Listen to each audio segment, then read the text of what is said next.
Bon, bonjour à tous. Ça va, c'est pas trop fort, vous me dites? Ça va? Donc je vais un peu vous parler d'open source et business. Je vous préviens d'avance, j'ai pas 50 minutes de slides. Je me suis pas forcé à remplir, je me suis dit que j'allais dire ce que j'avais à dire qui me semblait intéressant, et puis quand ça s'arrêtera, ça s'arrêtera. Et vous pourrez poser des questions évidemment à la fin. Donc je m'appelle Sylvain, je vais vite vous présenter ce que j'ai fait avant. Ma première startup, c'est une boîte qui s'appelait Jamendo, qui existe toujours, qui est en fait une communauté de musique libre sur le web. On a 400 000 tracks disponibles en téléchargement gratuit, avec des artistes qui mettent leur musique à disposition du grand public. Après, j'ai fait une autre boîte qui s'appelait Joshfire, qui était plus dans les objets connectés, c'est une agence à Paris. Et actuellement, je bosse sur un projet qui s'appelle Pricing Assistant, qui est un service d'optimisation des prix pour les e-commerçants. Et évidemment, toutes ces boîtes-là, j'ai beaucoup utilisé de l'open source, j'ai beaucoup baigné dans le milieu. Je me suis mis à organiser des conférences aussi, dont une grande qui s'appelait TEDx Paris, depuis 2009. L'an dernier, on a fait l'Olympia, c'était très sympa. Et après, je me suis mis à organiser plutôt des conférences pour développeurs, en invitant des grands noms de l'open source, dont la première était Dot.js l'an dernier, qu'on fait au Théâtre des Variétés à Paris. Donc voilà un peu pour moi. Donc aujourd'hui, je vais vous parler d'open source, et pour parler d'open source, qui dans la salle pensent bien savoir ce que c'est que l'open source? Levez les mains. À peu près tout le monde, ok. Donc je ne vais pas vous refaire les explications. Ce que je peux vous faire, c'est un petit historique assez rapide des points et des dates et des personnes importantes.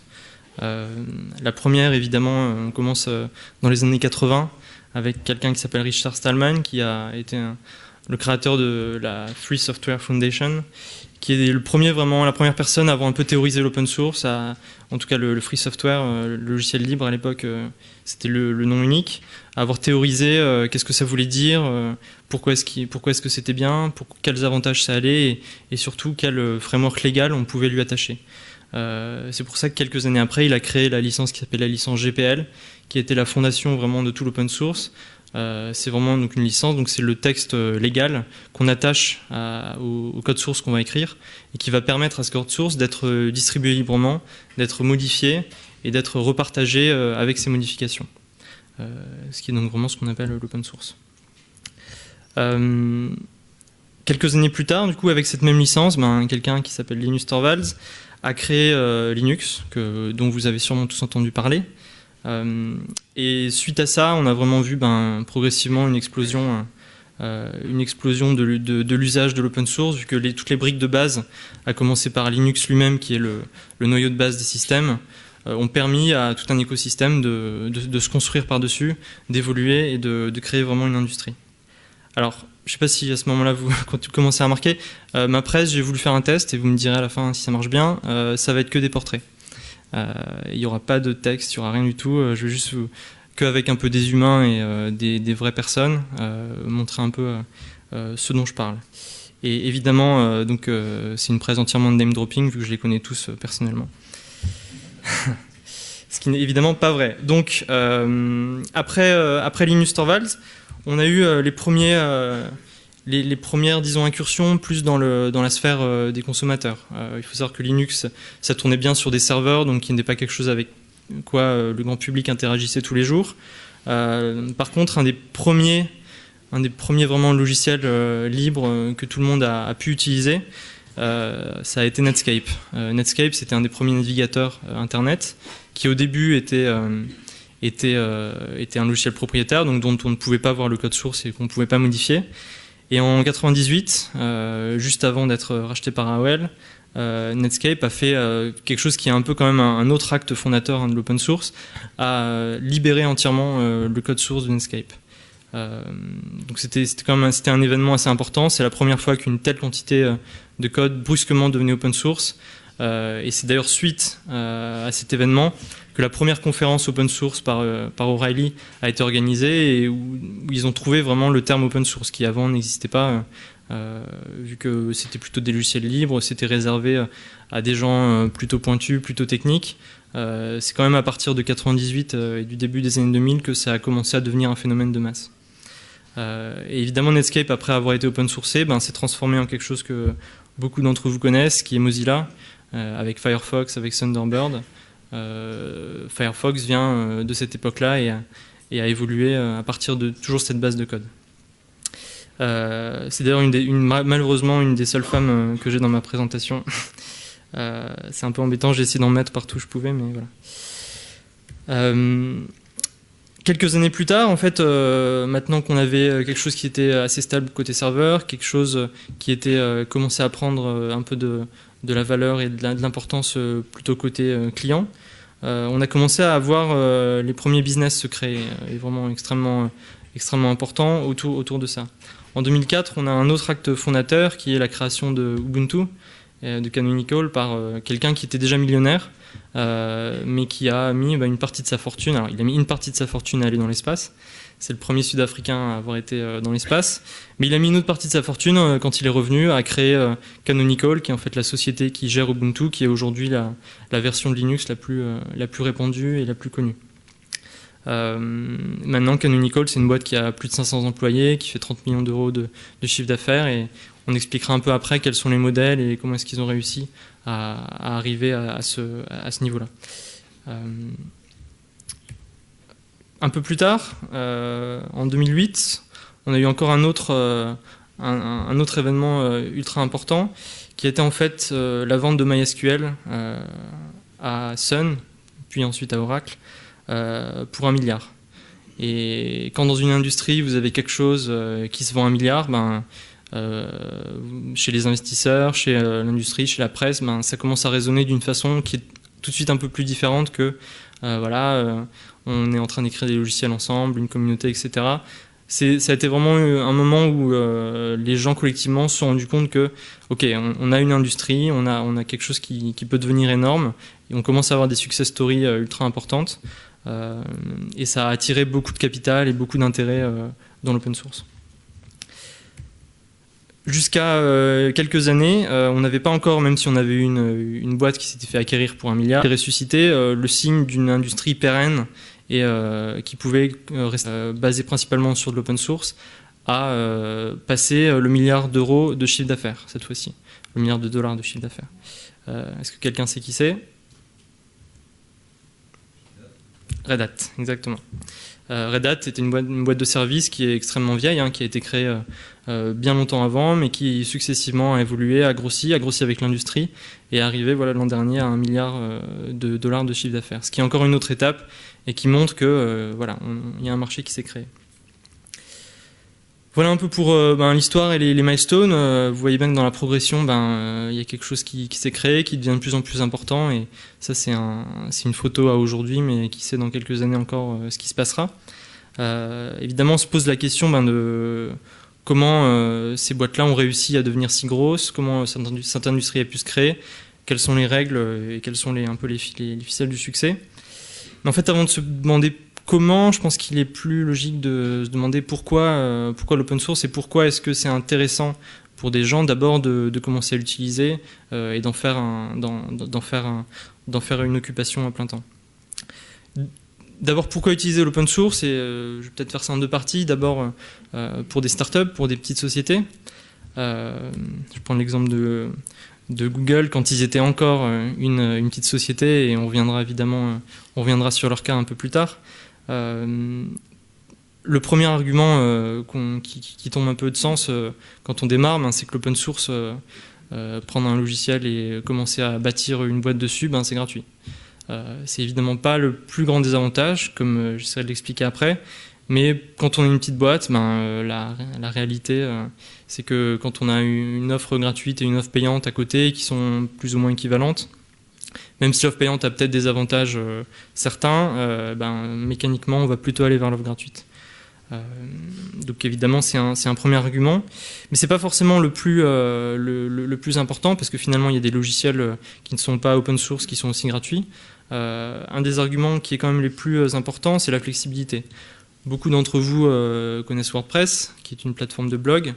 Une des principales raisons de l'adoption de WordPress et du fait que ça soit devenu une des plus grosses plateformes au monde, et qu'elle est open source et que chacun d'entre nous pouvait installer un WordPress chez soi, le modifier, le customiser un peu, rajouter des plugins et faire beaucoup de choses avec qui n'auraient pas été possibles si ce n'était pas un logiciel open source. Et ça, pour une startup notamment, la flexibilité, la rapidité d'installation et le fait que ce soit quelque chose qui a été créé vraiment pour être ouvert et pour être modifiable a en fait énormément d'importance. Et je dirais que c'est ça le plus gros argument souvent dans l'utilisation. Après, évidemment, il y a aussi des questions de performance. Alors, pas sur tous les types de logiciels. Il faut bien voir que souvent, l'open source est très fort sur les denrées qui sont plus de l'ordre de la commodité. Qu'est-ce que j'appelle la commodité? Ça va être un navigateur web, un logiciel de traitement de texte, une base de données. Ça, c'est des choses qui sont vraiment qui sont généralistes, que tout le monde peut avoir besoin tôt ou tard. Évidemment, si vous voulez plutôt des choses comme un logiciel de gestion chez des dentistes, comme des choses extrêmement métiers, des choses très verticales qui ne sont pas du tout de la commodité, là, ça se constate, l'open source n'a pas du tout pénétré et probablement ne pénétrera pas pour un bon bout de temps. Par contre, pour des choses qui sont un navigateur web, par exemple, force est de reconnaître que l'open source est le modèle gagnant. Je pense à Google Chrome, par exemple. On a des performances qui sont nées du nombre de gens ayant travaillé dessus, de quelques génies comme ce monsieur, évidemment, qui ont apporté leur savoir-faire, mais le fait d'avoir une communauté, le fait d'avoir des milliers, voire des dizaines de milliers de gens qui ont travaillé sur le même outil, qui lui-même sera utilisé par des millions de personnes, crée quand même quelque part une conjonction d'intérêts un peu unique qui fait que souvent, pour la communauté, les logiciels libres et l'open source sont bien plus performants et bien plus avancés que la majorité des logiciels non libres. Une autre chose qui est super importante dans l'open source et qui est toujours aussi un grand argument, notamment pour les startups, c'est la communauté.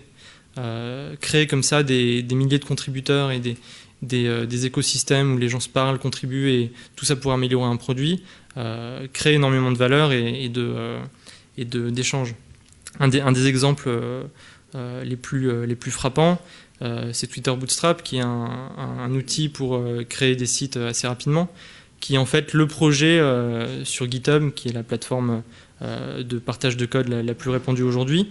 C'est le projet le plus populaire et le plus mis en avant.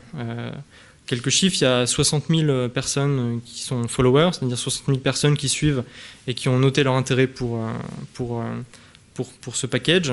Il y a 20 000 personnes qui ont copié ce package chez eux et qui ont commencé à faire des modifications et qui ont noté 10 000 bugs sur le logiciel, dont seulement une centaine sont encore ouverts aujourd'hui. Donc une communauté comme ça qui est assez énorme, qui s'est constituée en quelques années seulement, serait évidemment le rêve absolu de pas mal d'éditeurs de logiciels non libres. Tout ça c'est fait grâce à l'open source, grâce à la communauté, grâce à la contribution. Vous commencez à comprendre la mécanique.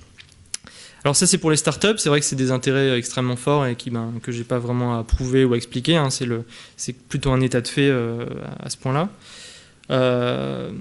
Les grands groupes ont aussi pas mal d'avantages finalement à utiliser l'open source. Et c'est des avantages un peu différents. Un grand groupe, que ce soit gratuit ou que ce soit un peu payant, ça va être à peu près pareil pour lui. Un grand groupe, d'avoir une communauté autour d'un outil, finalement ça va pas non plus l'intéresser que ça. Par contre, il y a quand même certaines choses qui vont être ultra pertinentes dans l'open source. Peut-être prendre l'exemple de la gendarmerie nationale. Il y a eu un communiqué hier qui annonçait qu'ils avaient réussi à réduire de 40% leurs coûts avec l'open source. Il faut savoir que la gendarmerie nationale, en fait, est un des plus grands utilisateurs mondiaux de desktop Linux, de machines de travail sous Linux, une des plus grosses installations de OpenOffice, etc. Donc ils citaient, ils ont réduit de 40% leurs coûts, ce qui est toujours évidemment bien pour un gros groupe. Par contre, le vrai avantage pour eux, c'est l'indépendance par rapport aux vendeurs de logiciels. Avant, quand ils utilisaient, là dans ce cas-là, c'est très orienté sur la bureautique, donc quand ils utilisaient Microsoft Office, ils étaient liés à Microsoft et Microsoft voulait mettre un prix différent, c'était un peu leur choix. La même chose est valable pour plus ce qui était service, ce qui était maintenance, support, etc. Quand on a des logiciels qui appartiennent à une société, de fait, on est lié à cette société-là. Et quand on est de l'autre côté de la facture, c'est pas forcément toujours une bonne chose. Grâce à l'open source, en fait, il n'y a plus une seule boîte qui est capable de gérer, d'installer, de maintenir les logiciels. Il y en a toute une flopée. Et évidemment, quand vous êtes un grand groupe, vous allez pouvoir optimiser vos fournisseurs, vous allez pouvoir être beaucoup plus indépendant et beaucoup plus périn. Donc ça, c'est un des gros avantages pour les structures plus grandes. L'autre gros avantage, c'est aussi au niveau de la sécurité. Il y a ce qu'on appelle un peu la loi de Linus, qui dit que plus il y a Dieu qui regarde le même bout de code, plus les bugs vont être évidemment difficiles à trouver, vu qu'il y a le fait de pouvoir comprendre exactement le code qu'on exécute et qui gère nos applications métiers, pour un grand groupe qui a des contraintes de sécurité et de fiabilité, pour des banques, etc., ça va être un argument extrêmement important. Donc voilà un peu les enjeux de l'utilisation à la fois dans des petits et dans des grands groupes. Il y a un autre enjeu dont je veux parler, et dont Camille a un peu parlé tout à l'heure par rapport c'était hier, par rapport au recrutement. L'open source a, je pense, une place importante dans la stratégie de recrutement de développeurs. Je vais vous expliquer un peu pourquoi j'en suis convaincu. D'abord, quand on se place du côté employeur, j'ai déjà fait plusieurs boîtes, j'ai déjà embauché peut-être entre 30 et 40 développeurs. Être capable d'aller voir avant l'embauche le code qu'un développeur a fait et qu'il a mis en open source, par exemple sur GitHub, dont je parlais tout à l'heure, qui est la plus grande plateforme de partage. Déjà, est-ce qu'un candidat est inscrit sur cette plateforme ou pas? Est-ce qu'il a contribué à des projets? Est-ce qu'il en a créé lui-même? Je vais être capable, avant même de lui faire une interview, même de parler avec lui ou d'avoir un échange face-to-face, je vais être capable de voir son code, de voir est-ce que c'est du code dont la qualité est suffisante pour moi ou pas, quel est son degré d'ouverture, de contribution, etc. Et finalement, à un peu d'expérience, c'est un filtre que je trouve assez pertinent. Souvent, des gens qui sont impliqués dans un projet open source vont être beaucoup plus forts et en tout cas beaucoup plus adaptables et flexibles à un environnement que d'autres. Ce qui est assez drôle d'ailleurs sur GitHub, c'est que les États-Unis eux-mêmes ont une page. Il faut aller la voir pour se rendre compte un peu du truc. Ils ont publié des données du congrès, des choses, etc. Donc on est vraiment dans quelque chose d'assez fort. Une autre des qualités qu'on peut voir chez quelqu'un qui fait de l'open source, avant même de l'embaucher, ça va être sa capacité à gérer pas forcément une communauté, ça n'a pas besoin d'être énorme, mais en tout cas à gérer un projet. Souvent les projets sur GitHub, vous mettez votre code et puis il peut y avoir des bugs qui sont remontés, il peut y avoir des échanges, il peut y avoir des gens qui posent des questions, qui proposent des améliorations. Et mine de rien, chez un développeur, voir comment le développeur va réagir, va interagir avec ces gens-là, va faire ce qu'on appelle un peu le travail du mainteneur, c'est-à-dire le chef d'orchestre du projet, qui n'est pas forcément toujours une personne technique d'ailleurs, mais quand c'est un petit projet, évidemment, c'est la même personne. Cette personne qui va faire le passe-plat, qui va gérer, qui va un peu résoudre les problèmes et faire un peu ce travail un peu social de gestion des contributions, en général, avoir ça dans une équipe d'une entreprise, c'est super positif. Et c'est quelqu'un qui va pas être enfermé derrière son code et avoir une vision assez réduite. Ça va être quelqu'un qui va savoir, quand j'écris du code, d'autres vont le comprendre, que ce soit du code open source ou du code qui reste dans votre boîte. C'est quelque chose qui va vivre après. Et ça, chez un développeur, c'est quand même super important comme compétence et comme qualité.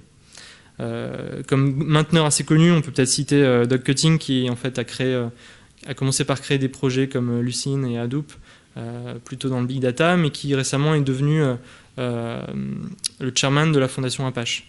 La fondation Apache est une sorte de grand groupe qui regroupe au moins une centaine, je pense, de projets open source, dont OpenOffice, dont le projet Apache lui-même, qui est un serveur web, et énormément d'autres choses. Et c'est un peu lui qui est censé gérer, alors évidemment là c'est à une échelle incroyable, mais son boulot quasiment à mi-temps, c'est de gérer tout cet afflux de contributeurs, de projets, etc. Et finalement quand on regarde, quelque part c'est un peu le rôle d'un CEO dans une boîte, ou en tout cas d'un CTO c'est vraiment gérer plusieurs choses qui se passent en même temps, des communautés, des gens, des développeurs, etc. Bon, alors évidemment là on rentre un peu dans les rockstars clairement, et on ne va pas tous être capables d'embaucher des gens comme ça, mais il faut voir que souvent, et je ne sais pas si c'est un signe ou pas, et c'était drôle parce que je parlais de ça il y a quelques jours avec des gens de chez Microsoft, dans une conférence où il y avait des gens dans le public de chez Microsoft, et ils m'ont fait des gros regards un peu agressifs, disons, même si je les adore. Je disais, en moyenne, j'ai l'impression que tous les grands développeurs open source sont en moyenne meilleurs que ceux qui font pas d'open source. Alors, évidemment, c'est une grande phrase, et c'est une loi un peu de comptoir, on va dire. Mais du coup, j'ai un peu cherché plus d'exemples, parce que intuitivement, j'avais ça en tête. Et c'est vrai que quand on regarde, quand on fait un panel des développeurs, soit les plus connus, mais ça ne veut pas dire grand-chose, ou en tout cas les plus respectés parmi les développeurs mondialement, et on tombe sur des personnes qui évidemment ne sont pas forcément employées par des boîtes qui font de l'open source, ils ne bossent pas tous chez Red Hat, ils ne bossent pas tous chez Google. Mais on a des gens, par exemple, comme John Carmack, que peut-être certains d'entre vous connaissent, qui est le créateur de Doom et de Quake et de plein d'autres jeux chez ID Software. Et John Carmack, qu'est-ce qu'il fait? Quelques années en fait après avoir sorti chacun de ses jeux, il libère le moteur exactement comme Netscape l'avait fait avec son navigateur. Quelques années après, quand la commercialisation du jeu est finie, il ouvre tout le code du jeu. Alors pas tout le code du jeu, disons les contenus graphiques et les cartes, etc. restent fermés, mais par contre le moteur lui-même, le moteur 3D, le moteur du jeu, devient open source. Alors c'est quand même assez étonnant, il ne gagne pas du tout d'argent sur ça, ça leur demande quand même un effort assez certain. On peut quand même se poser la question de pourquoi ils le font. Alors dans son cas, il y a quand même aussi un peu une logique de contribution à la communauté. Je pense que c'est quelqu'un qui quand même est passionné par l'open source et qui aime ça et qui veut recontribuer. Mais finalement, il y a quand même aussi une logique commerciale derrière, parce qu'en publiant tout ce qu'il a fait de la version N-1 en open source, il va attiser un peu l'intérêt de boîtes qui en fait license la technologie des moteurs. Il y a assez peu de boîtes finalement qui font des moteurs 3D parmi toutes les boîtes qui font des jeux vidéo en 3D, disons, et souvent ils achètent un moteur de rendu. Les exemples les plus connus sont ID Software et sont Unreal par exemple. Ils achètent le moteur 3D, ou alors Valve, Half-Life. Ils achètent ce moteur là pour eux-mêmes faire leur jeu. Et mine de rien, publier publiquement la version sans même avoir commencé une relation commerciale avec un NDA où ils peuvent voir le code, c'est un marketing pour lui assez important. Et évidemment, il y a peut-être un peu d'ego là-dedans aussi, de publier ce qu'il a fait et ce qu'il a été assez fier de développer pendant pas mal d'années, et de le publier au monde entier. Il y a quelque chose d'assez gratifiant là-dedans. Et dans le code de ce monsieur-là, du coup, quelques années après la release de ces jeux-là, on a trouvé des perles qui ont encore augmenté sa réputation, des fonctions mathématiques, des choses comme ça qui ont absolument abasourdi pas mal de programmeurs par leur génie et leur ingéniosité. Et voilà, finalement, ça contribue à créer le mythe, ça contribue à créer la marque. Et voilà. Donc même quelqu'un qui n'est pas a priori dans une industrie open source tant que telle, va contribuer vers l'open source. Et même chez Microsoft, il y a des gens qui font de l'open source. Ça paraît peut-être bizarre, mais c'est le meilleur exemple. Anders Hejlsberg, qui en fait a créé Turbo Pascal, qui a créé Delphi, qui a créé C#, donc quelqu'un d'extrêmement respecté dans tout Microsoft, et au-delà bien évidemment. Il se trouve que sa dernière création, qui s'appelle TypeScript, est open source. Et c'est un projet officiel de Microsoft, open source, qui vise à améliorer les performances de JavaScript. Donc on voit quand même que même là où on pensait être le bastion des anti-open source, etc., non, il y a quand même des gens, et plutôt les gens au-dessus de la moyenne, qui tendent vers ça et qui en tout cas poussent à l'open source. Et ça nous amène évidemment du coup à voir plutôt de l'autre côté, de leur côté à eux, qu'est-ce qui les pousse à rentrer dans des boîtes et comment est-ce que eux, toujours dans l'enjeu du recrutement, choisissent leur environnement de travail. Je pense premièrement, il y a quelque chose de générationnel. Pour tous les gens qui sont nés avec tous les logiciels open source qu'on connaît, Chrome, Firefox, LibreOffice, etc. Le fait de passer de ces outils-là qu'ils utilisent tous les jours à autre chose qui serait moins open source ou qui serait différent, va pas être naturel. Et c'est bête, mais les habitudes ont la vie dure. Et pour eux, ça va être assez naturel de continuer dans cette voie. Il y a une autre chose aussi, c'est que quand on rentre dans une boîte et qu'on veut faire de l'open source, on n'a pas le risque de se dire tout le code que j'ai fait dans cette boîte-là, quand je vais partir, ou alors 2 ans après, ça va être supprimé et il va rien rester je vais pas laisser ma trace en fait. Alors que dans l'open source, quand on contribue, quelque part ça reste un peu dans la mémoire collective, ça permettra à des gens de continuer à améliorer. Et mine de rien, pour un développeur, c'est souvent super motivant de se dire que je donne pas des coups d'épée dans l'eau, parce que je suis en train de construire quelque chose, toute proportion gardée, qui peut-être resservira à d'autres. Mais évidemment, le plus grand enjeu pour une boîte pour attirer des développeurs et pour des développeurs, disons, de choisir la bonne boîte, ça reste quand même des enjeux d'image. Aller dans une boîte qui se déclare open source friendly, ou dans laquelle on va principalement utiliser de l'open source, dans laquelle on sait qu'il y a un environnement favorable. Quand on est soi-même convaincu, et de plus en plus de gens le sont, ça va être un facteur de décision extrêmement important. Et là, si on veut citer un exemple vraiment de boîte qui a tout compris de ce niveau-là, on peut revenir à Google, qui est vraiment la boîte la plus open source friendly s'il fallait faire un ratio entre la taille et le volume de contribution au monde. Donc ça, c'est Chris Dibona qui est le responsable de l'open source chez Google, donc c'est un job assez gros. Et juste pour donner un exemple, parce qu'évidemment Google fait énormément de choses, ils font Chrome, ils contribuent à plein d'autres choses qui sont encore moins visibles que ça, ils emploient énormément de gens pour bosser sur Linux, c'est vraiment assez énorme. Mais si on veut vraiment regarder un seul exemple un peu d'enjeu d'image qu'ils ont essayé de faire extrêmement bien pour attirer des gens et pour apparaître comme open source friendly, je pense qu'on peut citer un programme qui s'appelle le Google Summer of Code. C'est un programme qu'ils font depuis 2005. Et en fait, chaque été, ils avaient commencé par quelques centaines, mais maintenant c'est près d'1 millier. Ils fundent en fait le travail d'étudiants pour travailler sur des projets open source. Ça veut dire que vous êtes étudiant, vous ne savez pas trop ce que vous allez faire de votre été, vous pouvez candidater à être sponsorisé par Google pour travailler sur un projet qui n'a la majorité du temps rien à voir avec Google. Il y a 177 projets cette année qui ont été choisis, qui vont de tous les plus gros projets open source, grosso modo, ils sont. Et Google paye des gens pour améliorer l'open source, mais alors vraiment de façon générale, même pas uniquement chez eux. Et c'est 5 000 $ par étudiant fois 1000 étudiants. Donc évidemment pour eux c'est quasiment rien, mais ça montre quand même un peu l'énergie qu'ils mettent dedans à communiquer et la volonté d'apparaître comme on est bienveillant par rapport à l'open source, on encourage ça, etc. Et c'est un vrai enjeu de recrutement. Et si Google arrive maintenant à recruter parmi les développeurs les plus expérimentés et les plus forts de la planète, c'est pas uniquement grâce à ça évidemment, mais c'est une somme de choses dont ça fait partie intégralement. Donc je vous ai toujours pas répondu à la question. Maintenant vous voyez un peu l'intérêt pour des développeurs d'utiliser de l'open source, pour des boîtes de s'afficher comme open source friendly. Mais à partir de ça, comment est-ce qu'on fait de l'argent, quoi ? Comment est-ce qu'on arrive à partir de belles idées et de dynamique et de contribution ?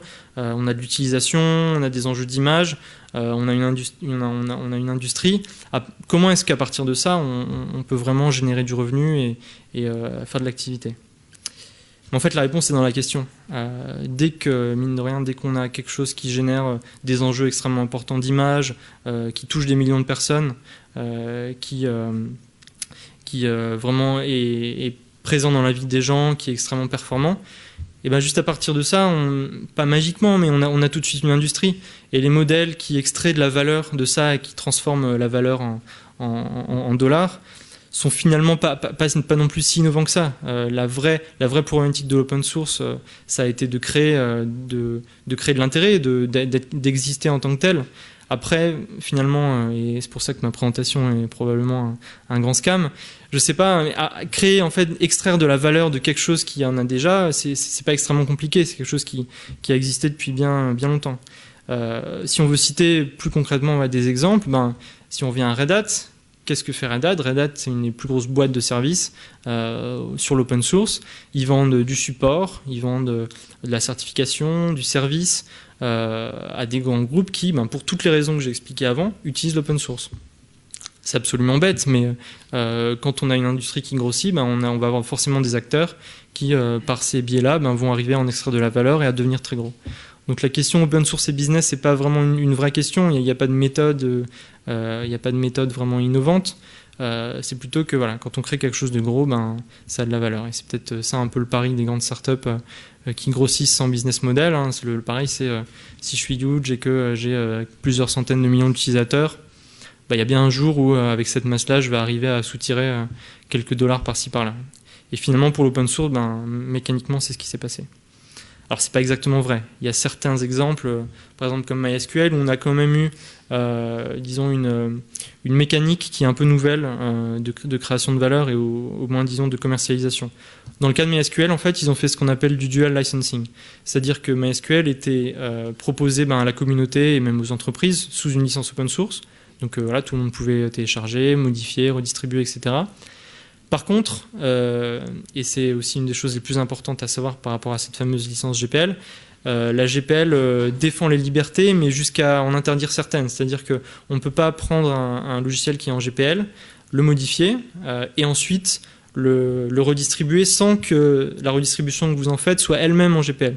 C'est-à-dire que c'est viral, et une fois qu'on a injecté du code GPL dans quelque chose, le tout doit devenir GPL et doit rester sous licence libre. Et en fait, ça, c'est assez embêtant finalement pour des grandes entreprises. Quand on est une boîte qui veut intégrer un composant open source dans son produit et le redistribuer sans que lui-même soit open source, il va falloir qu'on achète des licences commerciales qui vont justement être une extension de cette licence et vous permettre de refaire encore plus ce que vous voulez avec ce logiciel-là. Et c'est le modèle qu'a pris MySQL. Alors, c'était pas, disons, une source de revenus exceptionnelle, mais ça leur permettait quand même de vivre plutôt bien en vendant du coup des licences commerciales sur leur package qui était à la base libre. Un autre exemple, c'est peut-être celui de Mozilla. Comment est-ce que Mozilla gagne de l'argent? C'est principalement avec leur deal avec Google, qui est à la base un deal publicitaire. Tout simplement, ils ont X millions d'utilisateurs, dont la grande majorité, quand ils font un new tab ou quand ils font une recherche, vont tomber sur Google pour faire les recherches, dont Google va extraire des revenus publicitaires et donc va repayer Mozilla en apporteur d'affaires. C'est un modèle qui n'est pas nouveau du tout. La pub, c'est pas une grande invention. Par contre, pour des logiciels open source extrêmement distribués comme Firefox, c'est un modèle qui maintenant leur génère quasiment 300 millions de dollars par an, si mes souvenirs sont bons. Donc ça leur permet de funder le logiciel et de l'améliorer en permanence.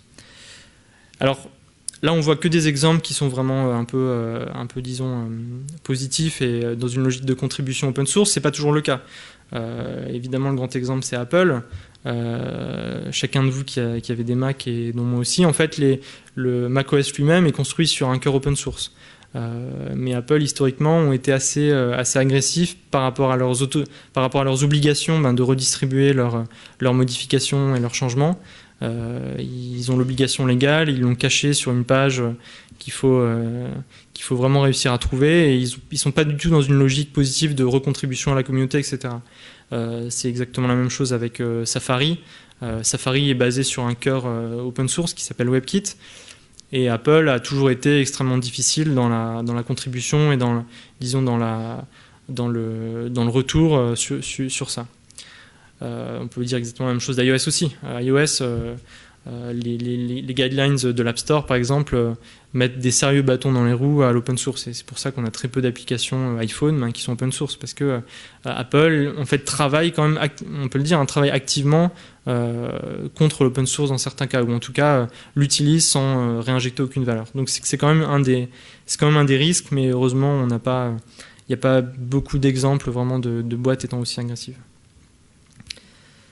Voilà un peu pour l'open source. Je pense avoir fait le tour un peu de tous les enjeux et de tous les moyens.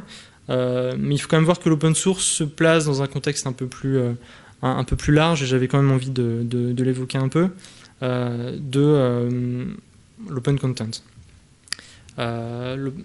Avoir son logiciel et avoir sa source disponible gratuitement, c'est bien, mais finalement, il y a pas mal d'autres enjeux d'ouverture en règle générale.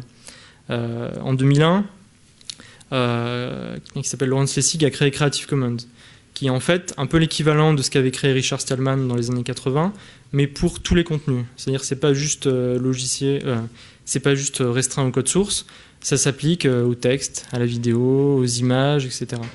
Ça a été pareil un peu un acte fondateur dans la mouvance de l'open content, parce que ça a permis à des gens de mettre une licence, de mettre vraiment un stempel sur leur contenu pour dire ben voilà, j'ouvre ces contenus, vous pouvez les télécharger, les modifier, les redistribuer, etc. Et alors évidemment, l'open source ça a démarré dans les années 80 et on a quand même mis 30 ans à avoir la première boîte qui sortait à 1 milliard. Dans l'open content, ben, ça a démarré en 2001 avec Creative Commons, grosso modo. Hein. Je ne sais pas si ça mettra 30 ans, mais en tout cas, on peut voir, et les exemples que je vais vous montrer montrent qu'on est encore au début de l'histoire. Et si on suit la dynamique qu'on a vue dans l'open source, il y a probablement de très belles choses à faire. Alors un des plus gros exemples, un des plus beaux exemples d'open content, c'est évidemment Wikipédia. Vous savez que tout le contenu de Wikipédia, qui est d'ailleurs passé en Creative Commons en 2009, est librement redistribuable. Vous avez tout à fait le droit d'imprimer Wikipédia. Alors évidemment, il y aura beaucoup de papier, ou en tout cas de le redistribuer, même en le vendant à d'autres personnes. Donc c'est un modèle évidemment qui est encore plus frappant, parce que le code source c'est un peu abstrait évidemment, alors qu'une page Wikipédia, vous savez tous ce que c'est et à quoi ça ressemble. Alors évidemment, Wikipédia eux-mêmes ne sont pas une boîte, donc on ne peut pas vraiment parler de business. Mais comme je vous l'ai dit tout à l'heure, c'est pas forcément le fait de créer un business au jour 1 qui compte, c'est le fait de créer de l'engouement, de créer des utilisateurs, de créer une communauté et une industrie, et après il y a des gens qui arriveront à en extraire de la valeur d'une façon ou d'une autre. Donc c'est un des plus beaux exemples à ce jour de création d'open data. Un autre exemple qu'on peut citer, c'est Flickr, et c'est la deuxième femme de ma présentation. Alors elle est co-founder en fait, hein. Elle a fait ça avec son mari, mais je me suis dit voilà, je vais juste présenter elle.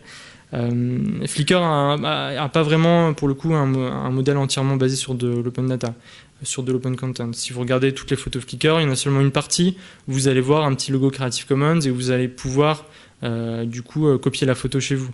Je ne sais pas si ça vous est déjà arrivé, souvent sur Flickr on fait bouton droit, copier l'image et ça marche pas parce que le contenu n'est pas open source et pas sous Creative Commons. Alors, évidemment il y a des hacks, mais l'idée c'est que ils ont avec Flickr bâti un business qui n'était pas entièrement basé sur ça, qui a quand même grossi évidemment, qui a bien marché, mais qui n'est pas disons aussi joli et aussi disons aussi fondamentalement basé sur l'ouverture que Wikipédia ou que d'autres gens. Mais quand même, c'est des premiers pas. Alors, disons, si on fait un peu dans la chronologie des médias, on a le texte avec Wikipédia, les images avec Flickr, après il y a l'audio. Et l'audio, j'en sais un tout petit peu quelque chose, vu que ma première boîte, c'était une boîte qui était entièrement basée, pour le coup, sur des musiques qui étaient elles-mêmes en Creative Commons. Et comment, alors, pendant plein d'années, on a créé la plateforme, on a recruté des centaines de milliers de tracks, on a créé une communauté, etc. Et quand s'est posée la question de comment est-ce qu'on fait de l'argent, on se l'a posé au début, mais à un moment, c'est devenu évidemment beaucoup plus pressant. On a choisi en fait un peu cette solution du dual licensing quelque part.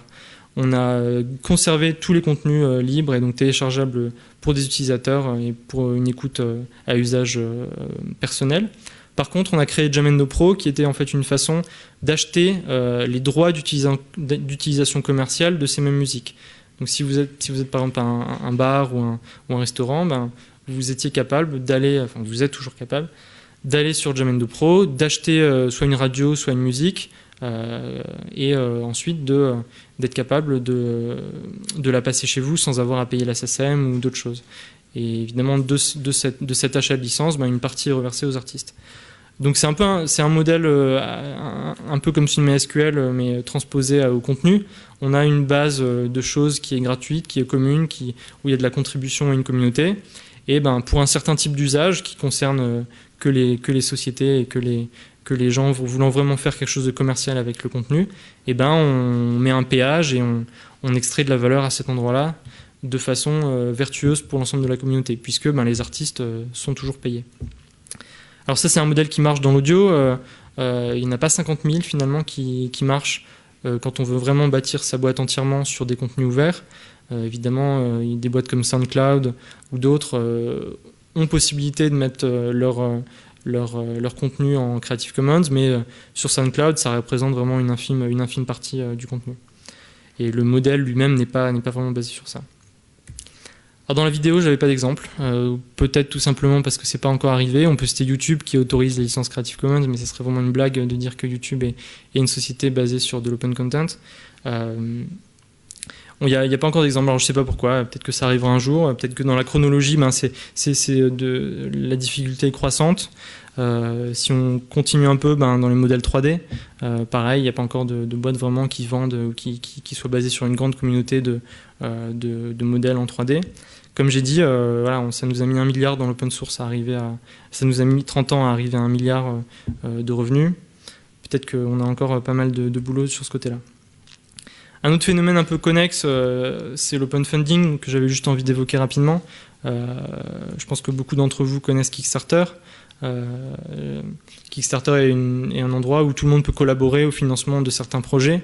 Et évidemment, le projet le plus frappant est la montre Pebble, qui a récolté plus de 10 millions de dollars avec du crowdfunding. C'est pas stricto sensu de l'open content ou de l'open data, mais c'est vraiment une façon d'ouvrir encore plus son travail, sa boîte, ses ressources et son capital, de partager, d'ouvrir un peu votre logique de création de société à pas mal de gens. Et quand on va encore un peu plus dans le partage, plus que partager le contenu, plus que partager le financement, certains vont même jusqu'à partager leur plateforme en tant que telle. Évidemment, la première plateforme ouverte qu'on a reconnue en tant que telle, c'était Facebook, qui a ouvert un peu son jardin fermé pour nous permettre de faire des applications, pour nous permettre de faire des API, etc. Alors évidemment, ils en sont un peu revenus depuis, et l'autre exemple qui est Twitter, qui permettait à n'importe qui de poster des tweets et de les lire, en est aussi revenu, et en ce moment, il y a peut-être un mouvement en arrière sur ces plateformes ouvertes. Mais en tout cas, ça montre un peu la dynamique et la volonté de boîtes de réutiliser un peu cette fibre de l'ouverture, de la contribution de la communauté à leur avantage, que ce soit pour le code ou même pour leur fonctionnement en général et pour leur business. Je vais juste conclure avec quelques petites remarques sur et nous, qu'est-ce que ça change de notre vie? Est-ce que ça nous arrange qu'il y ait des sociétés qui font de l'open source, ou est-ce que finalement c'est très bien pour eux et ils peuvent faire ça dans leur coin, ça nous changera pas la vie? En fait, je pense que si, ça nous change quand même un peu la vie. Le fait d'avoir Firefox, le fait d'avoir Chrome, etc., c'est quand même des outils qui nous ont permis à tous, je pense, d'être un peu plus productifs, de faire un peu plus de choses, d'avoir une vie peut-être un peu plus ouverte sur le monde extérieur. Et avoir ces choses-là et pouvoir les traiter comme du droit commun et comme des choses qui nous appartiennent un peu en tant qu'espèce même, je dirais, c'est quelque chose qui n'est pas neutre et qu'on doit quand même défendre contre des intérêts un peu hostiles. Je ne sais pas si vous connaissez l'EFF, qui est l'Electronic Frontier Foundation, qui est en fait un groupement d'activistes et d'avocats américains qui défend systématiquement les droits digitaux et souvent du coup l'open source par rapport aux intérêts de boîtes qui seraient plus hostiles. Et c'est un vrai enjeu, parce que avoir comme ça des modèles qui sont collaboratifs et qui sont finalement bons pour chacun d'entre nous, attaqués par des intérêts privés, je ne vais pas vous faire l'explication de la démocratie, etc., mais c'est quelque chose qui fondamentalement n'est pas neutre et dont on devrait tous au moins être un peu conscients. Alors évidemment, peut-être trop d'ouverture des fois n'est pas forcément bon, et je vous laisse vous faire chacun une idée sur ça, mais le fait est que on est maintenant dans une logique avec Internet qui est extrêmement ouverte, collaborative et entreconnectée, et c'est pas neutre d'arriver à bien discerner les rouages et les problématiques de ça. Pour conclure, j'utiliserai un peu une image que je vole, mais en le citant, à Jonathan Zittrain, qui est une des grandes têtes de Harvard et du centre consacré à Internet chez Harvard, qui a un peu plus analysé cette mouvance de l'ouverture, de l'open source et des plateformes ouvertes, et qui a analysé en fait qu'on était dans une sorte d'oscillation permanente entre les deux modèles. Quand disons, en termes de liberté et de contrôle que vous avez sur votre vie digitale et sur vos ressources et vos contenus, quand l'informatique grand public a commencé, avec Apple II il y a un petit bout de temps déjà, il n'y avait pas de réseau, il n'y avait pas de contrôle extérieur, tout vous appartenait plus ou moins, et vous étiez quand même en contrôle de ce qui se passait chez vous. Suite à ça, on a vu un mouvement dans l'autre sens, c'est-à-dire que comme les terminaux n'étaient pas encore suffisamment puissants pour vraiment avoir des choses un peu plus intéressantes, on a commencé à bouger plutôt sur des services qui étaient à distance et sur lesquels vous n'aviez pas le contrôle. On peut citer l'exemple de CompuServe. Je ne sais pas s'il y a des gens qui ont utilisé CompuServe dans la salle, bravo. Ça ne nous rajeunit pas et disons, moi j'étais pas encore, si j'étais né, enfin je venais de naître. Disons, c'était des plateformes qui permettaient à distance d'utiliser la puissance qui était sur d'autres serveurs et des services, etc., sur lesquels finalement vous n'avez plus trop de contrôle. Et là, on s'aventurait peut-être dans quelque chose qui était assez dangereux. Heureusement, merci la loi de Moore ou merci l'open source, on est revenu sur quand même avoir du hardware chacun d'entre nous qui était quand même suffisamment puissant pour répondre à tous nos besoins un peu de notre vie numérique, du traitement de texte, des services, etc. On a passé un stade où on n'avait plus forcément de besoin de CompuServe et ça a naturellement disparu pour récupérer un peu de contrôle sur ce qu'on faisait. Et puis, il arrive quelque chose d'autre, notamment l'iPhone, et si ça vous rappelle quelque chose, c'est normal, parce qu'on revient dans la même logique. On est revenu progressivement dans les 5 dernières années ou dans les 10 dernières années vers des modèles qui étaient de plus en plus fermés. Vous avez un iPhone, vous n'êtes pas entièrement en contrôle sur ce qui se passe sur votre téléphone, et malgré ce qu'on peut dire, sur Android, c'est pas forcément pareil, c'est pas forcément différent. On a refait un pas vers l'absence de liberté et l'absence de contrôle. Et c'est quelque chose qui, comme je le disais tout à l'heure, n'est pas neutre et qui, que ce soit pour nous, que ce soit pour faire du business, qui est quand même des données assez importantes. Le fait que Apple ou que Android ait des plateformes qui soient relativement fermées, comme vous le savez tous, pour les créateurs d'applications, pour les utilisateurs, ça a des conséquences qui sont extrêmement importantes. Je vais quand même finir sur une petite note positive, parce que sinon ça va mal se passer. Ça, c'était, je pense, dans les 5 dernières années, c'est clairement un mouvement qui a été assez fort. Mais je pense que récemment, grâce à ça, on a quand même eu une grosse prise de conscience avec un peu les abus qui étaient possibles et le contrôle qu'on perdait. C'était peut-être pas aussi frappant avant, mais maintenant on s'en rend tous bien compte que quand on n'a pas le contrôle sur ce qu'on fait dans notre vie digitale, d'autres l'ont. Et c'est pour ça que c'est un vrai enjeu de rester dans une logique d'ouverture, d'utiliser des biens communs entre nous, d'y contribuer. Et finalement, le web s'est construit comme ça et par nature, disons, demande à être ouvert, demande à être partagé et à appeler à la contribution. Donc, si je peux vous laisser avec un message, que ce soit pour construire votre business, que ce soit pour faire votre vie digitale, c'est d'au moins d'être conscient des enjeux et des avantages qu'a l'open source. Si vous voulez faire des logiciels de dentiste, vous l'aurez dans un coin de la tête. Si vous voulez faire autre chose, ce sera peut-être encore plus important. Mais en tout cas, c'est quelque chose qui n'est pas neutre et qui, je pense, sera amené à devenir un enjeu encore plus grand dans les années à venir. Merci beaucoup.